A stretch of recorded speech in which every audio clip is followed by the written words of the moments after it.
Hello viewers, ஐஎஸ்எஸ்சிபிலேருந்து நான் பானுசங்கர் பேசுகிறேன். இன்னைக்கு வந்து மைசூர் ரசம் வைக்கிறேன், அதை உங்கள் கூட ஷேர் பண்ணிக்கிறேன். முதல்ல மைசூர் ரச பொடி எப்படி பண்ணுறதுன்னு உங்களுக்கு காமிச்சு கொடுத்துட்றேன், நான் ஷேர் பண்ணிக்கிறேன். அதுக்கு என்னென்ன தேவையான பொருட்கள் அப்படின்னா, இங்கே பாருங்க, ஒரு துளி பெருங்காயம் நெய்யில் போட்டு நெய்யில் வறுத்து வச்சுருக்கேன். இதே நெய்யில் வந்து பாக்கி இன்க்ரீடியன்ஸை நம்ம வறுத்து வச்சுக்கணும். கடலைப்பருப்பு கொஞ்சம், ஒரு 3 ஸ்பூன் இருக்கும். அதில் கடலைப்பருப்பு, அப்புறம் மிளகு வந்து ஒரு 2 ஸ்பூன். இதுக்கு வந்து ஹைலைட்டு மிளகு மேலே தூக்கணும். மிளகா வத்தல் பேருக்கு போட்டால் போகிறோம். கடலைப்பருப்பு, கொத்தமல்லி வர, மிளகா வத்தல், அப்புறம் தேங்காய் கொஞ்சம் கூட வேணும். இதை வந்து இதெல்லாம் ஒன்றா வறுத்துடலாம். கடலைப்பருப்பு, கொத்தமல்லி வர, மிளகா வத்தெல்லாம் ஒன்றா வறுத்துடலாம் இந்த பெருங்காயத்தோடு போட்டு. ஆனால் அந்த தேங்காயை வறுக்கும்போது தனியாக கோல்டன் கலரில் வறுத்து எடுக்கணும்.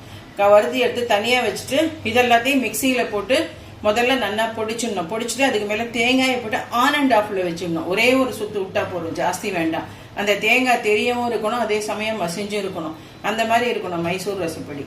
நல்ல வாசனையாக இருக்கும். முதல்ல இந்த பொடியை வந்து எப்படி இது பண்ணிக்கிறதுன்னு காமிச்சிடலாம். இப்போ பாருங்க, அந்த இன்க்ரீடியன்ஸ் எல்லாம் போட்டு சின்ன மிக்சியில் நான் வந்து பொடிச்சு வச்சுருக்கேன்.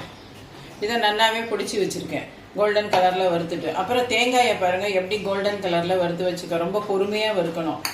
ஏன்னா கொஞ்சம் நீங்கள் தீயை கூட வச்சா கூட அது கரிஞ்சு போயிடும் அப்படியே. ஏன்னா தேங்காய் ரொம்ப சாஃப்ட் பத்தல, அதனால. அதுக்கப்புறமா வந்து இந்த பொடி இந்த மாதிரி பொடிச்சதுக்கு அப்புறமா இதுக்கு மேலே இந்த தேங்காயை போட்டு ஜஸ்ட் ஆன் அண்ட் ஆஃப் பண்ணிட்டு எல்லாம் போகிறோம், வேற ஒன்றுமே வேண்டாம். அப்புறம் இந்த இன்க்ரீடியன்ஸோட ஜீரா வந்து ஒரு சிலர் சேர்ப்பா, அது யாருக்கு தேவை. எனக்கு வந்து ஜீரா பெருங்காயம் ரெண்டும் மணத்துண்டு ரசம் இருந்தால் ரொம்ப பிடிக்கும். அதனால நான் என்ன பண்ணுவேன், துளியோண்டு ஜீராவை கையில் கசக்கிட்டு அது கேஸ் அணைச்சிட்டு மிக்சியில் கொட்டுற நாயில் அந்த சூட்டில் போட்டு எடுப்பேன். ஜீராத்தை வறுக்கணும்னு அவசியம் இல்லை.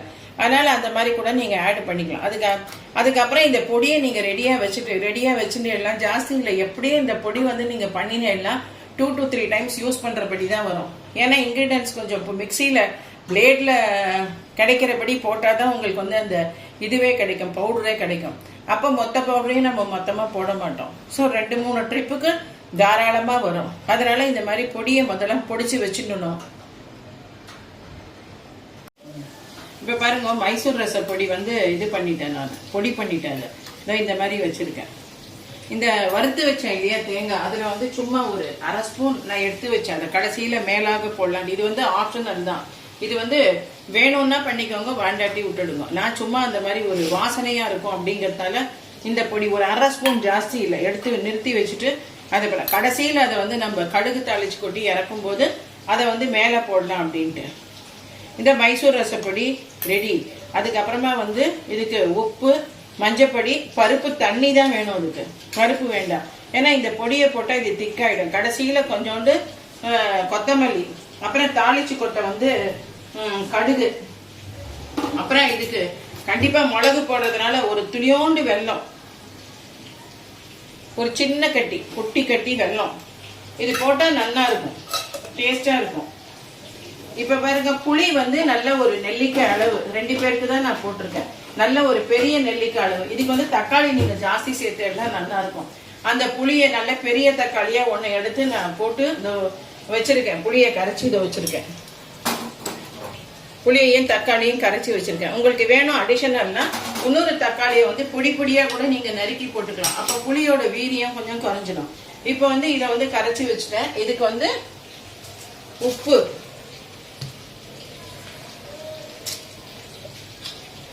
மஞ்சப்பொடி, இதோ ஆயிடுது. ரசப்பொடி ரெடி. இந்த ரசப்பொடியை நம்ம வேணுங்கிறது போட்டுக்கலாம். அப்புறம் நீங்கள் டேஸ்ட் பார்த்துட்டு கூட அப்புறமா போட்டுக்கலாம், ஒன்றும் தப்பு கிடையாது. நல்ல வாசனை வரும். நான் வச்சிருக்கிறது வந்து ஈய கச்சடி.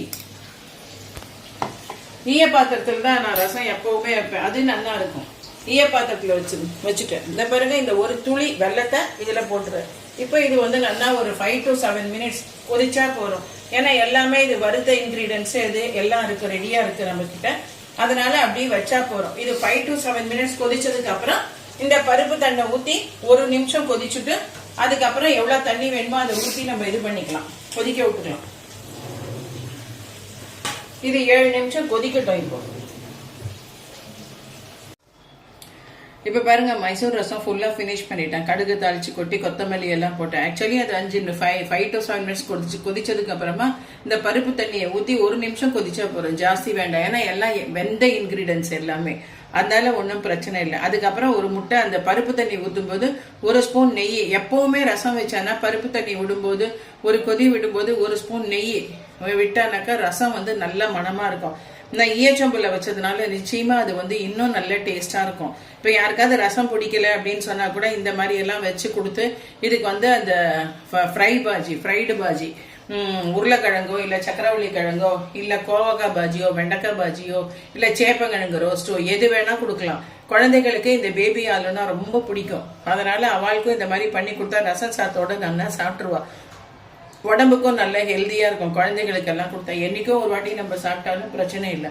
அப்புறம் இது ரசம் மிளகு வந்து நம்ம மென்னுக்கு தூக்கலா இருக்கிறதுனால கொஞ்சம் காரமும் இருக்கும் இந்த ரசம். அப்புறம் வந்து இதுக்கு கண்டிப்பா பருப்பு தண்ணி தான் ஊற்றணும். ஏன்னா இதை பாருங்க, இதோட கன்சிஸ்டன்சி கொஞ்சம் திக்கா தான் வரும். ரொம்ப நார்மல் ரசம் வைக்கிற மாதிரி உங்களுக்கு பத்லாவா வராது, மெலிசா இதுவா வராது, தின்னா வராது, வந்து தண்ணியா வராது. அதனால நீங்க வந்து இதுக்கு பருப்பு போடாதீங்க. கண்டிப்பா பருப்பு தண்ணியை எடுத்து விடுங்க, அப்பதான் நல்லா இருக்கும். நீங்களும் இந்த ரசத்தை ட்ரை பண்ணி பாருங்க. கண்டிப்பா களத்துல ஒட்டுக்கும் போது 1 ஸ்பூன் நெய் விட்டுன்னு சாப்பிடுங்க. ஏன்னா ஒரு சிலருக்கு காரம் தாங்காது. மிளகு காரம் உடம்புக்கு ரொம்பவே நல்லது.